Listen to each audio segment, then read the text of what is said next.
Pemirsa, seorang remaja putri di Labuhan Batu Utara, Sumatera Utara menjadi korban penculikan dan penyekapan. Dalam video yang berdurasi 23 detik ini, tampak korban berinisial AOS, remaja putri usia 18 tahun, diduga menjadi korban penculikan dan penyekapan. Bahkan, korban sempat ditodong senjata mirip senjata api jenis pistol di kepala. Menurut keterangan Sri Mustika yang merupakan kakak korban, dua tetangganya melihat adik kandungnya telah dibawa oleh 3 pria tak dikenal dengan menggunakan mobil berwarna kuning secara paksa. Polres Labuhan Batu yang mendapat laporan tengah mendalami kasus dugaan penculikan ini.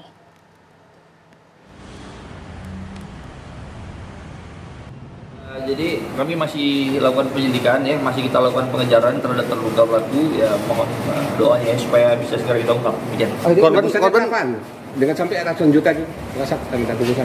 Ya masih kita dalami terkait nominal ya. Namun demikian kita mohon waktu ya, anggota masih dalam pengejaran, mudah-mudahan dalam waktu yang tidak terlalu lama bisa kita ungkap. Jadi kenal motifnya anak-anak ya di wilayah Labura. Ada senpinya juga katanya. Ya, infonya demikian. Masih kita dalami semuanya. Untuk motifnya belum. Untuk motif nanti kita tunggu ya. Nanti kita informasikan kembali. Okay.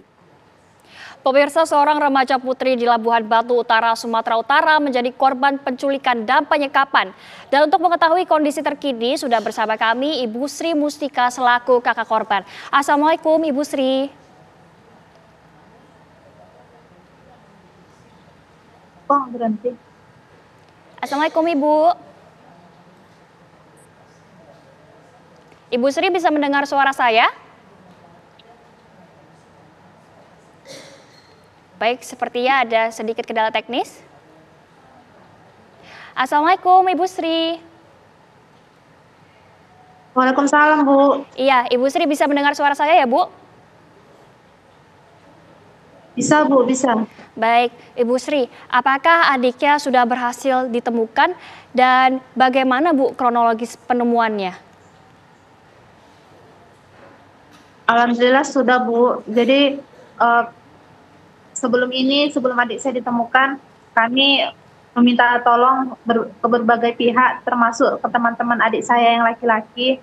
Awalnya kami mencurigai posisi adik saya ini di Pasir Pangarayan. Ternyata atas kerja polisi, adik saya ini ditemukan di Bukit Mentawai, Sumatera Barat. Bagaimana kondisi adiknya sekarang, Bu? Alhamdulillah dia sehat, Bu. Dan alhamdulillah juga dia bisa diajak komunikasi dengan baik. Oke, adik Ibu ada cerita nggak, Bu? Bagaimana ia ketika diculik, pelakunya siapa? Apakah adik Ibu melihat seperti itu? Ketika dia diculik, dia melihat pelakunya, Bu. Pelakunya itu memang pernah sebelumnya datang ke rumah kami. Dia datang ke rumah menanyakan saya, karena saya tidak ada. Jadi adik saya ditanyai apakah benar dia adik kandung saya. Ketika dia membenarkan kalau dia adik kandung saya, dia langsung dibawa, Bu. Berarti adik Ibu sempat disandra? Sempat, Bu. Saat disandra, perlakuannya pelaku ke adik Ibu seperti apa?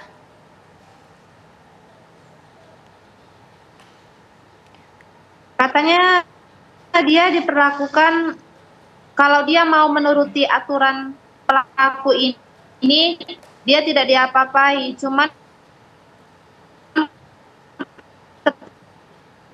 ketika dia tidak menuruti aturannya, adik saya kalau dia berencana untuk kabur, adik saya ini mau ditembak. Itulah ancaman pelaku itu, Bu. Oh, selain diancam, apakah adik Ibu dianiaya? Baik, pemirsa, sepertinya kehilangan jaringan.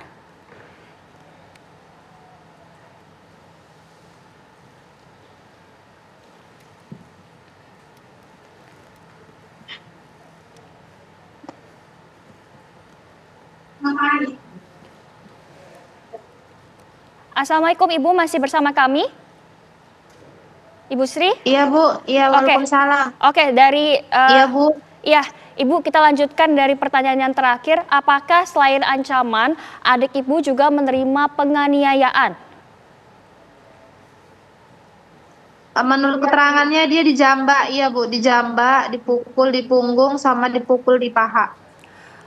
Oke, Ibu, bisakah diceritakan bagaimana kronologis penculikan adik Ibu ketika dibawa dari rumah, kemudian dimasukkan ke mobil, itu seperti apa, Bu? Menurut keterangan dia, dikiranya saya pulang ke rumah, karena posisi rumah memang dikunci. Memang saya berpesan untuk mengunci pintu ketika saya pergi. Tapi ketika dia mendengar suara sepeda motor NMAX, dia langsung keluar karena dia mengira saya. Ketika dia sudah keluar, rupanya bukan saya, dan dia ditanyai, apakah saya ada di rumah? Dia menjawab tidak, dan ditanya lagi apakah dia adik kandung saya? Dia membenarkan, lalu dia ditarik oleh satu orang laki-laki yang mengendarai mobil karena dia mempertahankan diri dengan berpegangan handle pintu.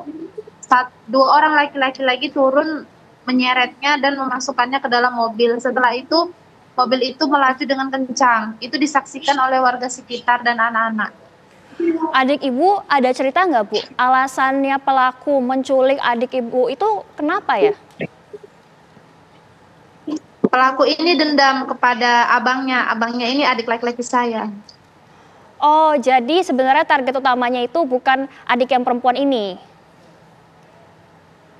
Iya, bukan. Adik saya yang laki-laki. Karena tidak ditemukan atau tidak bisa mereka membawanya, maka adik saya yang perempuan ini yang dibawa. Totalnya ada berapa pelaku, Bu? Menurut keterangan adik saya ada 7, Bu. Ada 7 dalam satu mobil tersebut?